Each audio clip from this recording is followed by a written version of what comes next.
Hello, Glossy Beauty listeners. As you kick off 2025 and work toward your aggressive revenue goals, one digital marketing platform partner is all you need, and that's ListTrack. ListTrack is your beauty and fashion revenue insider. ListTrack understands the beauty and fashion space and is the proven go-to partner for revenue creation, powering personalized consumer connections for leading retailers and brands like Peter Thomas Roth, Anastasia Beverly Hills, John Varvatos, and Oscar de la Renta. ListTrack's powerful AI integration with Shopify allows you to access and unify your customer data to deliver personalized cross-channel messages that resonate, engage, and inspire your customers. Partnering with ListTrack gives you access to beauty and fashion experts who act as an extension of your marketing team, sharing proprietary industry benchmarks, data, real-time behaviors, and trends. Learn more at listtrack.com. That's listrak.com.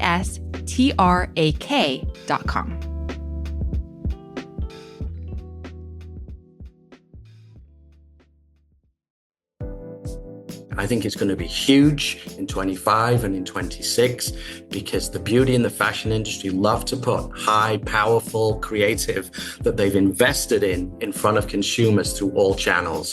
RCS allows them now to leverage all the investment they've made on this content and now use it in a mobile channel. That's Jamie Eldon, Chief Revenue Officer at ListTrack, our sponsor on this episode of the Glossy Beauty Podcast. Later in the show, Custom talks with Jamie about how beauty brands are using personalization, working to stand out, and new creative formats on the horizon.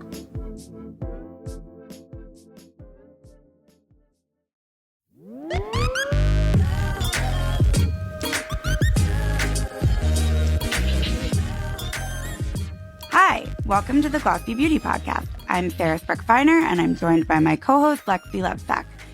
Hi, Lexi. How are you? I'm doing well. How are you doing, Sarah? Good. I'm excited to chat with you about today's episode. I was thinking about, our guest, and I'm going to tell you all about her business. But basically, she's a makeup artist. She's an educator. And I was thinking about, how we learn to do makeup. And I was wondering, how did you first learn to do your makeup? Ooh, that's such a good question. Mostly magazines, which I feel like young people today would be like, wait, what? But yeah, mostly magazines. I would read all of the copy in 17 and Teen and YM and Cosmo and Vogue. I was just constantly just consuming magazines. It was like my thing when I was a tween. And yeah, I think that's how I learned how to do most stuff. All the little tips and tricks that I probably still do. I find myself still abiding by the little things you learn when you're young. Only put conditioner in the second half of your hair and blend out your concealer with your ring finger. These are tips I learned at 13 that I'm still doing. Where did you learn? I mean, it's funny because I feel like anyone in our profession around our age grew up reading print magazines, obviously, they were the Bible. But while you were talking, I was like, was I reading and then implementing those tips? And I think for me, it was more literally there was a Sephora on the walk between my school. And if I was walking, I could get on the subway, but there was a Sephora right there. And I really think it was somewhat Sephora. I think they officially call them cast members, but salespeople, and somewhat very much trial by fire. Is that the expression? Yeah. And I think that's such a New York kid story. I don't even remember going into a Sephora until I was late in my teen years.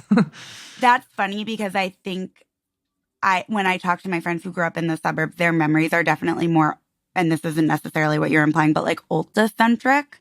And we didn't even have Ulta in New York until the 2015 era-ish or something like that. Oh, mine was more like a Macy's counter. Mm-hmm. Okay. A Macy's kind of like I'm like that quintessential millennial who grew up on like the Clinique counter. Like my makeup was the free gift, and my mom would give it to me, and I didn't even know makeup came in big sizes when I was that age. I just thought everything was tiny. Okay, that's adorable. I remember seeing big products the first time. I'm like, that's huge. That's really cute. I also had a mom who shopped the Clinique counter and RIP prescriptives, but not like in the way that I think we hear a lot of beauty editors talk about, like watching their moms like put on a red lipstick. Like I did not have that like strong like mom. Like I to this day am answering beauty questions for my mom, making sure she's doing her skincare in the right order. Oftentimes fixing, no, that's what? You were using that where? No, mom, no. So it was really a lot self-taught, and we sort of alluded to this, but like it's very different, obviously, from how people today are learning vis-a-vis, maybe 10, 15 years ago. YouTube, we were already maybe a little old for that. Now TikTok, maybe a little bit back to YouTube based on some of what I'm seeing. And so today's guest is Kelli Anne Sewell, who's a makeup artist, a celebrity makeup artist. She's had tons of cool clients. The one that keeps sticking out in my head is Alex Earle, but she's done celebrities, major influencers. She moved to New York from Texas 4 years ago. She talks about her story at the beginning of the podcast. But the reason I wanted to have her on the podcast is, we sort of think about this like makeup artist trajectory, and it's like, you get your big break, you start getting the celebrity clients, people start to know who you are, and then maybe you start a brand. You, whether it's like the Pat McGrath way, where she launched one product, or Patrick Ta, where it was a bunch of products at a time. And maybe by that point, you're well enough known that it's easy to get investors. People believe in you. We know now that the makeup artist-led brand is something that has a lot of traction. People have put a lot of trust in that kind of brand. Kelli Anne didn't do any of that. She's not ruling it out in the future, but she started what I'm calling a platform. It's both a website and an app called Makeup by Makeup by Kelli Anne. Okay. It's basically like, I guess I would liken it to like paywalled tutorials. You join up for, I think, $120 a year, and she has amazing guests. Like she's had Sir John on with her, and just like really big makeup artists. And there's all different looks, like lazy girl glam, or, much more in-depth ones. And what's really interesting about it on top of all of that is like the comment sections are pretty lit up. Like, what shade were you using in that? What brush? People are really involved. She's hosted some community events. She's hosted some masterclasses. She's planning more masterclasses. So people are loving it. Wow, that's so cool. And like, I feel like, it's kind of nice and refreshing to see an artist sort of take that pathway, because I mean, it must be a lot more fun and a lot easier for them to be able to just talk about all of the best products that they love and, share their insights and share their creativity and their artistry, as opposed to, it's a lot of work for an artist to constantly be talking about the products that they're selling and pushing those and doing all of that. What a fun path. That's cool. Yeah. And like, if she does decide to launch a brand at some point, I mean, she's not doing it for this reason, but it's so obvious to me that she will just have the craziest network that maybe she wouldn't have had, So why did she go the platform route as opposed to like YouTube or another platform like that?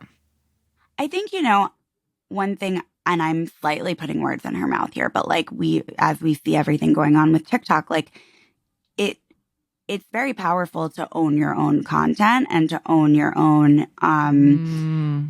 platform. Like people always talk about email as something that people can really own. And she also actually does have an email newsletter that she had started a couple years ago.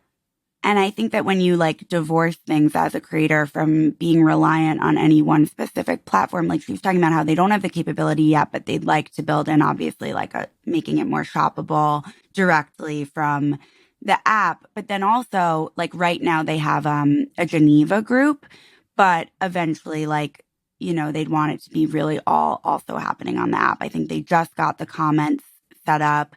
And like I said, like when I went in and I was poking around date night makeup, how to cover dark circles, how to line your lips, like there's, all these great sections like Makeup 101. And that has like a whole basically curriculum. I think also it's the interface and the way that you can customize it. It's the community building. So I think it's like this multifaceted approach, but also just the ownership over it. And of course, charging a membership versus just making money on affiliate links. I think it speaks to also why we see so many creators like making Substacks. It's maybe a similar model in a way, but she really owns it. Like it's not on any platform. So yeah. Smart. So smart. I mean, like a platform, a social media platform can just completely take away everything you've done overnight if it wants to. So this is so smart. I'm excited to listen to this one. Yeah, it's a fun one. Here's my interview with Kelli Anne.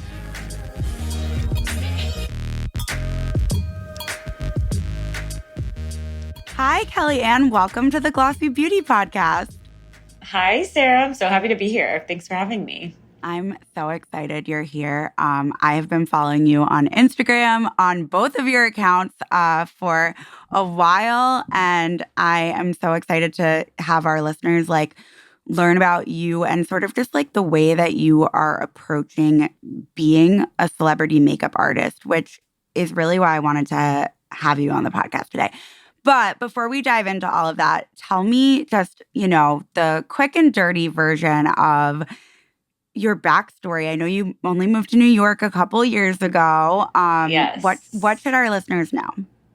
I'll keep it concise for you. Basically, I was living in Texas my whole life and I grew up dancing. And I feel like that's an important part of the story because I always loved makeup. I danced for 20 years. But flash forward to after college, I was working a corporate job and it was tech sales. So I think I was trying to flex this creative bone. And so I started picking up makeup on the side and it basically just snowballed from there. Obviously, there's a lot of details that I think we'll go into, but it was 2020. I was doing a lot of like trying to educate on my Instagram. I had 10 followers. Like I really started it from nothing. It was my mom and my friends. And I was educating, I was going live and I really felt this traction. I started teaching tutorials and Zoom classes. And I just had a dream of moving to the city and becoming a celebrity makeup artist. I had no idea what I was doing, but I was like, I'm going to do this. So in 2021, I moved to New York. I quit my full-time job. I chased a dream. And then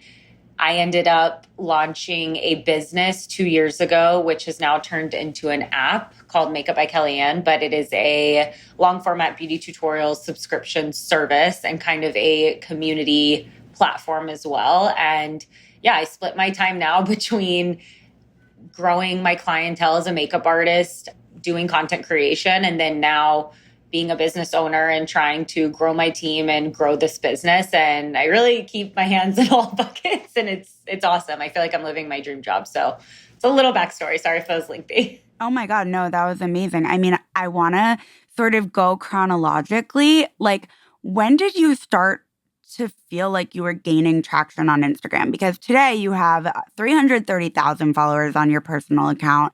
And you said you started with like 10, was there a moment that you felt like, okay, things are picking up? Yeah. So when I started, it was nothing. And I just was sharing random stuff. I would come home from work and I would film tutorials and I would post them. It was so embarrassing looking. Actually, not embarrassing, but it was just adorable. I was like, hey guys, today we're doing, and it was just cute and it was an outlet.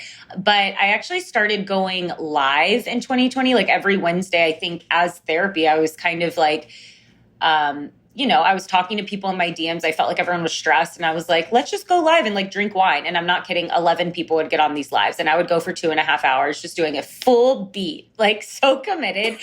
And I think I was always consistent. It was always a fun outlet. And I think I always was just being myself and authentic. So I think naturally I was starting to kind of, pick up traction. And what really changed it, though, was I always had a dream, even since I was young, to just be around or be working with influential women. Like whenever my time in Austin, I worked at Kendra Scott.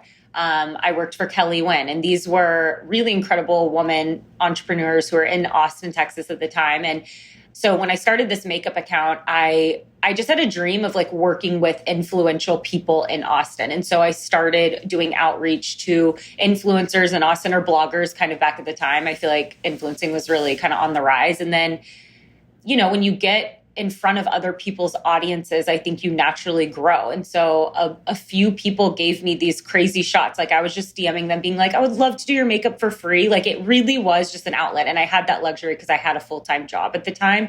Obviously, that's not a luxury that every makeup artist has, and I have to address that. But yeah, so I would go and work with these clients, and there was no payment. There was no, you have to tag. I just was like, I want you to love your makeup. And I hoped that they would share, but there really was no stake in the game. I was doing it for fun. And so I started growing like that. And then it kind of transformed into this strategy where I knew I wanted to move to either like LA or New York. So I would use the money that I was earning at Oracle at the time. I would fly myself to LA, New York, and Nashville, and I would DM every single influencer I knew there and just say, I would die to do your makeup, like, want to connect. And so I did these trips in 2020. I was clocking in at Oracle at like 5 a.m. and then I would go do these influencers. And that's how like I started to grow. Like I was seeing this momentum. I would do Courtney Shields and I grew like 12,000 overnight. And then I would do Julia Haven, Shannon Ford, like Peyton Sartain, like all of these people. And I made these amazing connections. And it just, it was this like snowball And it really momentum. was just them responding to those DMs and being like, yeah, sure, do my makeup for free. Great. Yeah. And like why they gave me a shot to this day. I'm like, what the fuck? Like, I don't know. No, they probably liked your work they saw on Instagram. And influencers still like free stuff. No, all influencers love free stuff. But yeah, I think it was it was the perfect storm of that. And then I was candidly talking about this with my audience the entire time. I would like not cry online, but I would take them along this journey. And it always was very raw and very authentic of like, I just booked a client in New York. Like I remember when I went and did Serena Kerrigan for the first time, I flew myself to New York. She had responded to something on live and I was like, I'm doing it. And I was taking my audience with me. So I think it was this beautiful, you're just like rooting for the underdog, like someone who in your community that you knew just had a corporate job alongside you and now was chasing this dream so authentically and just openly. But it's wild that you were spending hundreds of dollars to do a free service.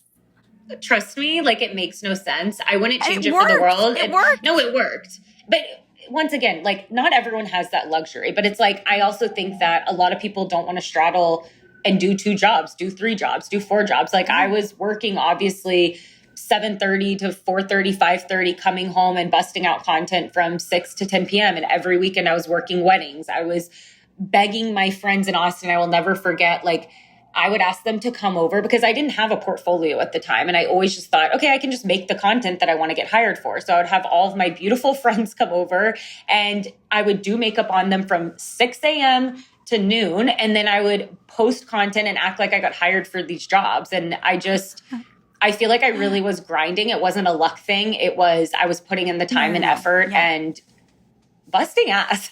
No, you fake it till you make it. And also I really appreciate the acknowledgement of the privilege. I think that's so important. Absolutely. Well, because now as someone who relies on that as an income source, like you can't do free work. And I think unfortunately, like the whole free work conversation, it just creates a standard for the other industry professionals who are charging for their time. And it's definitely a delicate conversation as I've worked myself into this space. So I feel like I have to address it because I couldn't do that now. Do you know what I mean? 100%. And now that is your sole source of income. And yes, 100%. Yeah. And I mean, like, tutorials are just like a part of our vernacular in the beauty world nowadays. Like I could probably spend years of my life watching tutorials on TikTok, YouTube, etc. I mean, I could probably spend the rest of my life doing that. But you like formalized it. And I think that's so interesting. And to me, like that, it's a different avenue than we usually see because it's often like, makeup artist gains following, gains celebrity clients, does their makeup, eventually like launches a brand. So for the app, like why was that the direction you wanted to go in?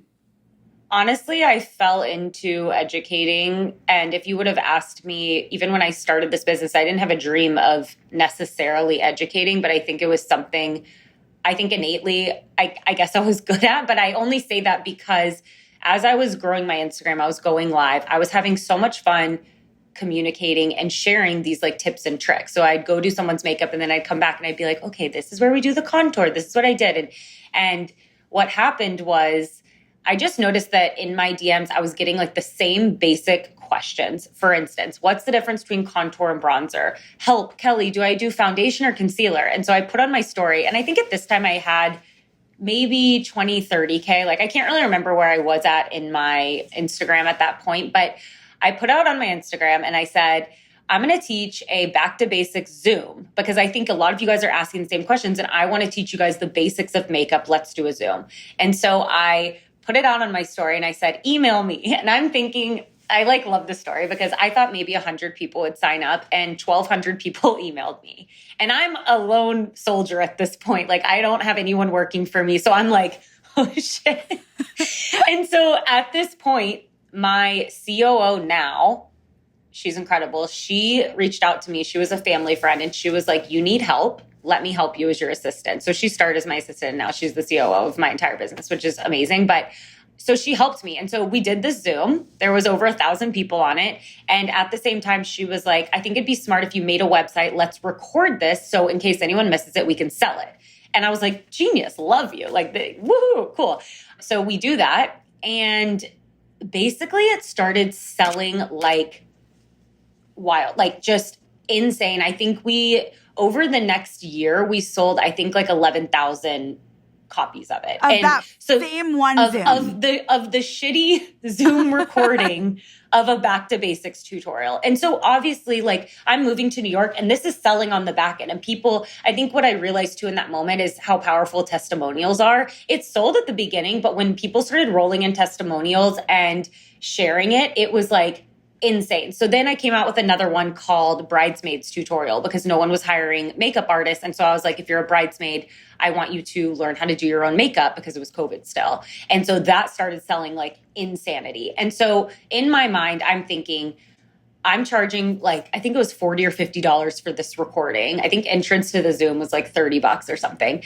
And they're selling like crazy. And this isn't even high quality. This isn't, like I could do better. And so this is where honestly, I was like, this is a gold mine, like this, and not from a financial standpoint, but just an untapped thing. Like, I think people want these really just simplified tutorials. Like a lot of everyday girls, I think a lot of content is tailored more towards a makeup artist. And then you have YouTube.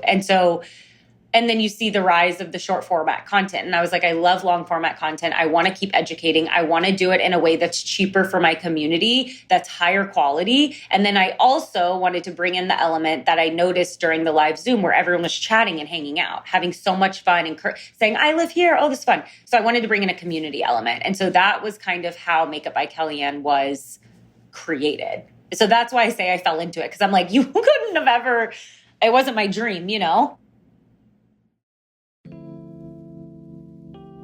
Hey, Glossy Beauty listeners. ListTrack consistently delivers results for their beauty and fashion clients, providing critical data, insights, opportunities, and innovation to help them succeed. Over the holiday season, ListTrack launched the first rich communication services marketing campaign in the United States for its partner and client, the American heritage handbag and fine leather goods brand, Dooney & Bourke. The campaign proved the power of this revolutionizing mobile messaging format, more than doubling the revenue per send compared to SMS campaigns. Rich Communication Services, RCS for short, has already made a splash globally, and it's now available in the US.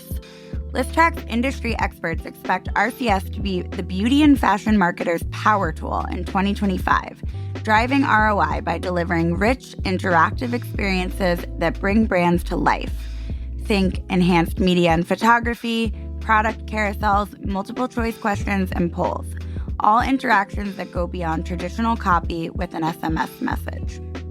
Now is the time to start creating your RCS strategy. ListTrack is here to help and guide you in reaching your customers via interactive messaging. That's listtrack.com, LISTRAK.com.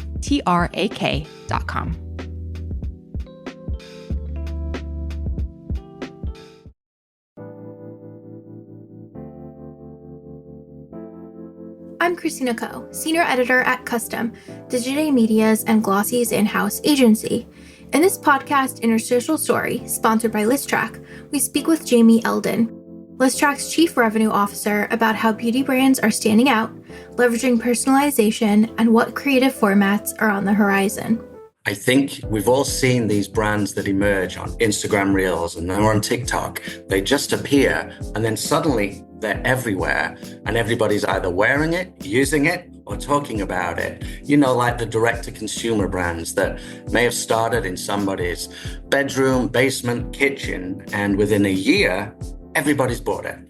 And that is a lot of these smaller brands are able to get that kind of success quickly by leveraging social media channels, influencers, specifically micro-influencers, you know, that they can lean into to use the product, talk about the product. They really know how to connect with a consumer, and specifically a younger consumer today. And that's where a lot of the larger, more global brands and national brands, I think, struggle, is finding that unique voice to connect there.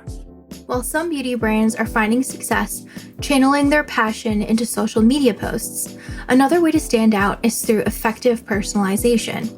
What we're doing is we're becoming a shopping partner with that customer. We're making recommendations based upon what their likes are and their behaviors. And that's something that we've been able to do at scale, cross-channel, across whatever device somebody's preferred method is. We then may pull in 2 to 3 blog articles or written content that Peter Thomas Roth done about, best practices for skincare and healthcare.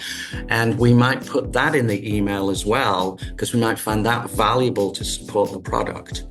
So again, what we're able to do is really build this personalized recommendation journey for a customer, not only by putting the right product in front of them that they're interested in, but hey, here's some interesting articles and content around this area that you're looking at.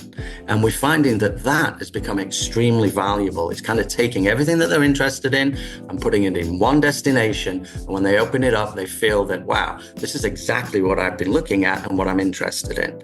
As delivering unique, personalized experiences becomes what consumers expect, beauty brands now have access to new technology to develop highly impactful mobile experiences that showcase their exceptional creatives. In beauty and fashion, brands really focus their creative prowess around print, digital, outdoor. They spend a lot of money on those creatives to make them look beautiful and to really appeal to consumers. That creative discipline around those is now being transformed into email creative, SMS creative, MMS creative. ListTrack is the first company in the United States to send an RCS message, which is rich creative. And that is going to be a game changer for the beauty industry and the fashion industry in 2025 moving forward. RCS messaging through mobile phones allows a brand to pull in their TikTok shop content, their reels, their influencer content, all into a video environment on somebody's cell phone.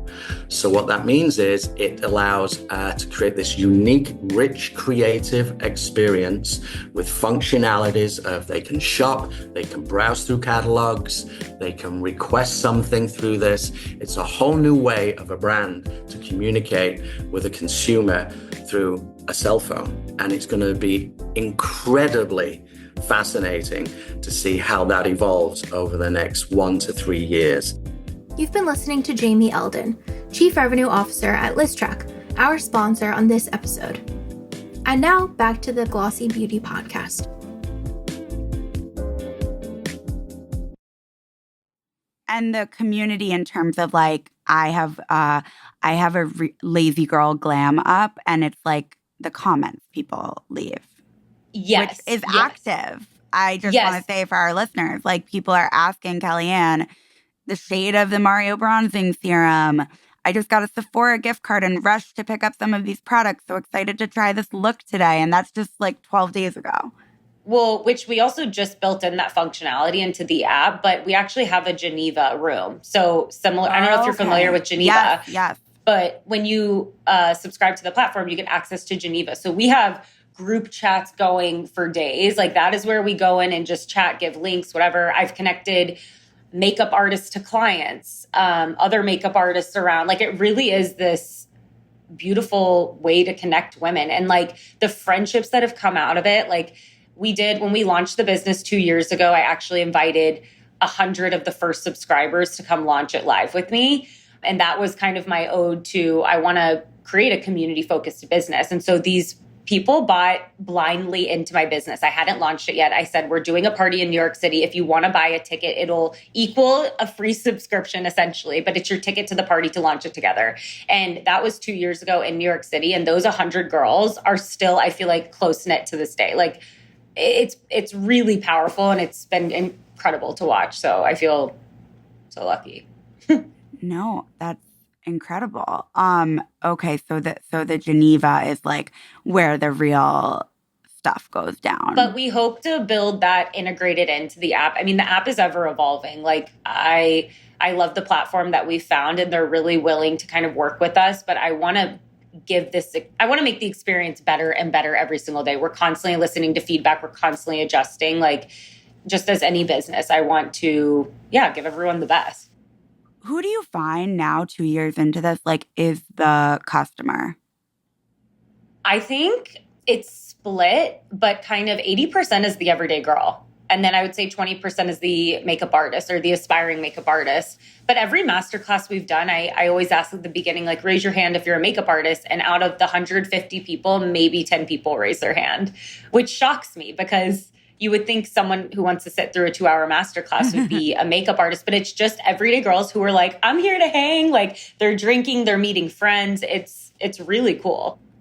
Those masterclasses that you do IRL, do they all get uploaded to the platform? No. So those are exclusive to, the in-person experience. And we do something cool where we do like a GA ticket just to the masterclass. It's a 2-hour masterclass. You watch it, obviously. And then we do kind of a GA Plus ticket, which has an after party where we get a lot of my brand sponsors involved. So like a lot of the brands I work with from social, I have great relationships with, which I'm so grateful that they want to be a part of this. And so there will be activations like engraving brushes or swatching or doing hair. And then all of the girls get gifting, which was something that was really important for me from the beginning of this business. Like as someone who wasn't an influencer and I used to watch influencer culture and you see the same 10 people on a brand trip, you see just rich girls getting more and more shit. And you're like, I want a free blush. And so my goal for all of the community events or all of the master classes is to give everyone the influencer experience and to give them a free dinner, give them a free open bar and give them the same opportunities that I've been given that have allowed me to really build my business here. So that's what I want to create with what I've done.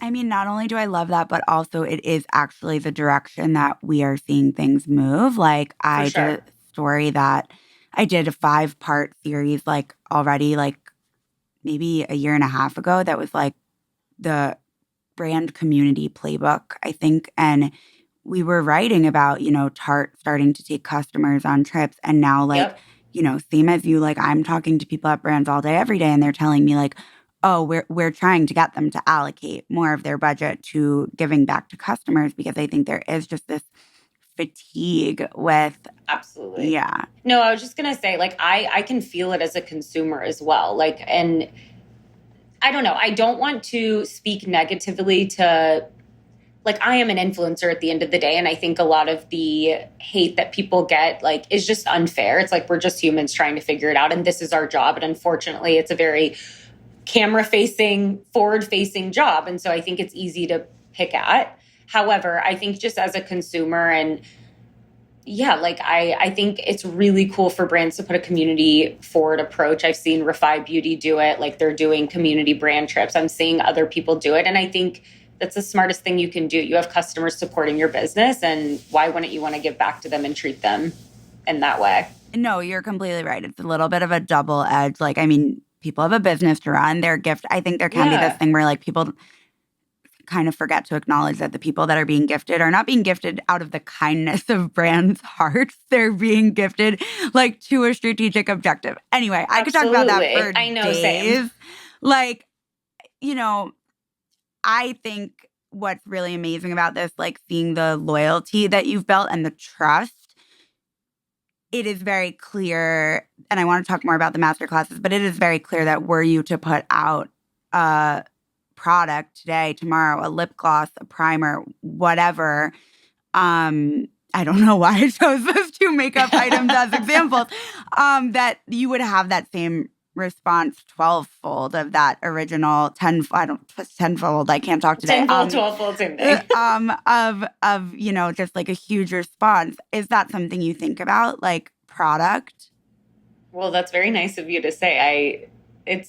I think this career, like my whole life, I feel like for the past 3 years has just been put in a blender. And because really I quit my job and I feel like my life has changed drastically. And obviously I have so many dreams, but I'm also just still trying to catch up. Like I feel like I didn't choose just to go down one path. I went down 3, and I constantly feel like a dog treading water. And what I've learned with at least having a digital product as a business is that, like, you know, at the end of the day, if I didn't like a video, I have the control of being able to take it down. Sure, people can screen record, but it's a little easier to control. With product, I'm very aware that the second you launch that out, you can't go to people's doors and knock on it and be like, hey, can I actually have that back? Like there was a defect. And so I think I want to uphold that trust, and that, like, if I wanted to do something, I want to do it to the greatest ability that I possibly could. And I've also seen people who have built brands, and it is a long, hard journey. And I want to be able to do it right and make innovative products. I don't just want to come out with a lip combo because I thought it would pop off on TikTok, you know? So I think I'm just trying to be strategic about it. It would be an absolute dream, but I also think there's so many incredible products on the market right now. You see a lot of makeup artists killing it when it comes to artistry brands. And so I'm just kind of observing oh my God, I'm so tongue-tied, using those products and dreaming maybe one day it makes sense, but I'm not rushing it. No, that makes perfect sense. And I mean, like, I think anyone who is in any part of this business sees how crowded the space is with launches.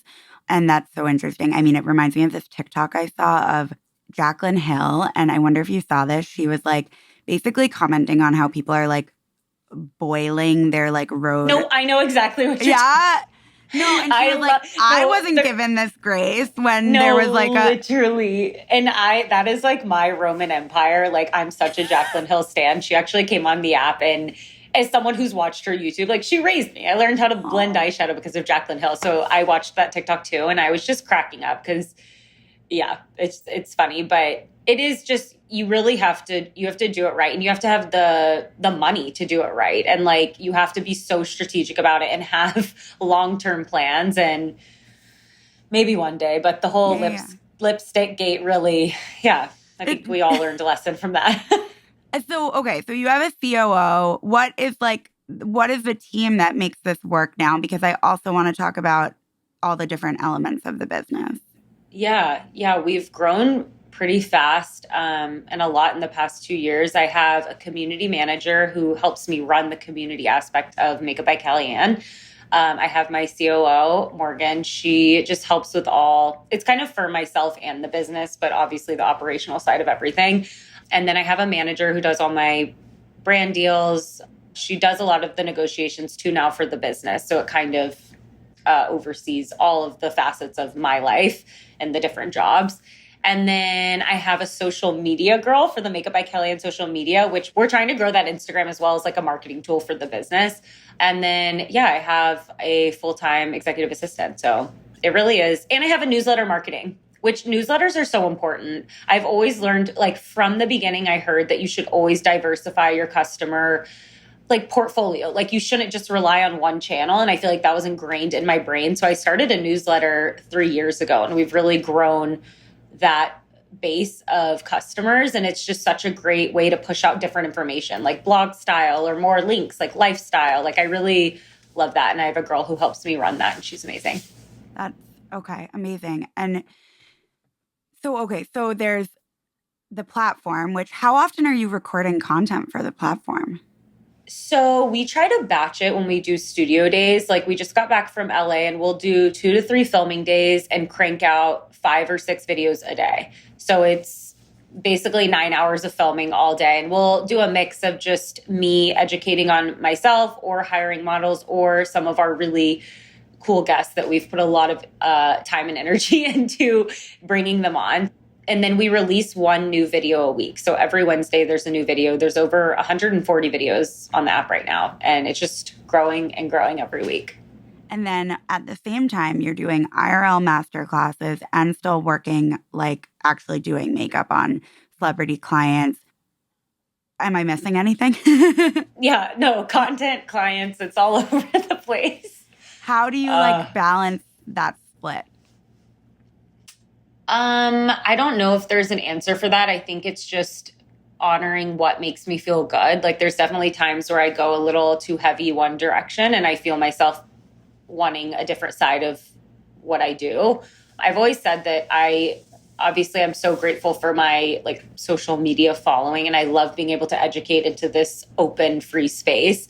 But sometimes it just feels a little narcissistic. It's like you're talking about yourself, you're looking at yourself all day. And I'm so thankful to have my makeup artistry career. Like I'm in the service industry. I get to put on sweats. It's not about me. And I get to create art for someone. And that's something that I will quite literally never neglect. Like it's probably the most fulfilling, but then it goes, I don't know, it's a tie with the app now and just seeing how people are using the app, seeing the connections we've made, and also getting to meet some of my lifelong dream people. The guests that have come on the app, I can't even believe that they know my name. It's crazy to me. So name drop for us. Give us some of your favorite examples. We've had Patrick Ta on, Sir John, Danessa Myricks. We've had a lot of brand founders, Kendra Scott, who I worked for in retail. It was my first job. And Kendra, she was one of my clients. She came on, we kikied. I'm like, what's going on right now? Jaclyn Hill. I'm trying to think of others. I always blank, and of course, just amazing list. Yeah. But we have such big plans for it. And I just think it's really cool also to give other artists and other founders a platform to tell their story outside of short form content. And it's been really cool to see how that's kind of changed the industry, at least in New York. We did an artistry dinner to celebrate 2 years of Makeup by Kelli Anne, where I basically invited all makeup artists, hair, fashion, all of my industry friends, and I gave them a free dinner and a night out to celebrate them. I feel like we're always, servicing other people and giving all of our energy. And so it was a really special night celebrating what we give to the beauty industry. And I think it's just really cool to see how my app has created that. I don't want to sound vain, but I'm just I'm really proud of myself because yeah. So, and when do you do master classes? So we did a masterclass tour last year. We hit 4 cities and it was really successful. We sold out all of the locations within the day. And so we were kind of teetering. It was my first time teaching masterclasses. I had no idea if I was even going to enjoy it, but it was really fun. And we decided we haven't announced this yet, so whatever. But we're doing another masterclass tour. I'm not going to give details on the locations yet, but it'll be during the summer. And I'm so excited to get back out there. It's so much fun. What do you think makes someone good at educating on makeup? Because I think about the things that I've been in this industry for over a decade. I still don't know how to do a cat eye, things like that. What? Same. Literally same.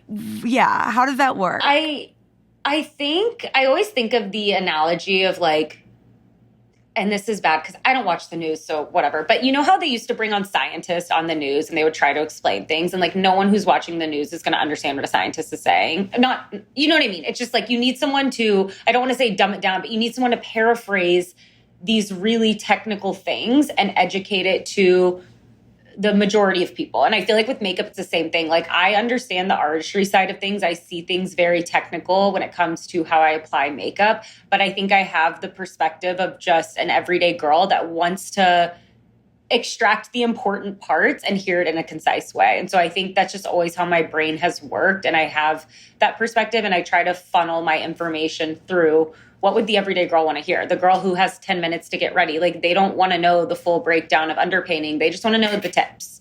So I think it's just kind of seeing things through a different lens sometimes. I've seen, like you mentioned, Serena Kerrigan, I've seen her post like following along. Do you think that's kind of what most people do? Yeah, I think a lot of people put it on. I want people to really use it every day. Like, that's the goal. So we're definitely playing around with different concepts and different like time lengths and stuff like that of videos. But yeah, I love when people follow along. Like, we did a New Year's Eve tutorial, and I loved seeing everyone matching in their New Year's Eve glam and like tagging. And it was cool. Oh, love that. Yeah, like, because you can see in real time they're posting and tagging. Yeah. But I want them to be approachable. Like, I want it to feel like you're getting ready with your best friend in the bathroom, because everyone loves that vibe. It's like you prop someone up, you're kind of listening for instruction, and you feel like safe because the person's there to do it. But you can use whatever you have at home. Like, I always try to reemphasize that it's not really about getting the new products. It's just about using what you have at home and learning the techniques versus needing something new. You were saying that literally in the video I was listening to right before we logged on. You were like, you don't necessarily need to have like the exact brush that is viral at the moment or that I'm using. And I appreciated that, just because there is such a like insane overconsumption. Oh my gosh. Yeah. It's gnarly, which, don't get me wrong, I love reviewing products for obviously social. That's a part of my job. And I love buying the new best thing, but I think a lot of people get caught up in like, they have a bubblegum pink blush and then like a little bit of a brighter blush comes out and they need it. And I'm like, no, you don't. Just take a breather. And you're using things like you have a kit. Like, it's not just like, so it's a little bit different. Before I let you go, what can you share with us about sort of like what is coming up in your world? And, you know, you were saying like making the app a little better every day, like big and small. Like, what is sort of the plan? I mean, for the app, like you said, we're always listening to feedback. We're always evolving it. We're such a new business that we're just trying our best, but like, I know that it can be the best of the best. And so we just want to give that full in-app experience, like hopefully pulling the chat in, hopefully one day having the technology where you can shop within the app. Like, there's so many dreams that I have for it. And when it comes to guests, like I have dream guests for the app, and I'm thinking big, and I'm like, hint, hint, Hailey Bieber. But no, but I do have really big dreams for the guests, and I know that we can achieve them one day. And yeah, like I said, I kind of gave a hint about the masterclass tour. So we'll be doing that and a lot of more community events. So we'll be hitting some of the cities we haven't gone to yet, like Charleston and Philly. And then there's other secrets that I'm not going to share. And then, of course, as a makeup artist, like I'm just trying to grow and evolve my clientele. And I'm sure you'll see a lot of client faces on my account because I love posting the work that I do. Amazing. Thank you so much for joining us. This was so fun. Thanks for coming on the Glossy Beauty Podcast. Thank you so much for having me. This was such a beautiful conversation. So fun. Thank you so much for listening to this episode of the Glossy Beauty Podcast. If you enjoyed it, please subscribe and leave us a rating and a review on Apple Podcasts, Spotify, wherever you get your podcasts. It really does help us out. And of course, visit glossy.co/beauty for even more coverage of the beauty industry. Bye.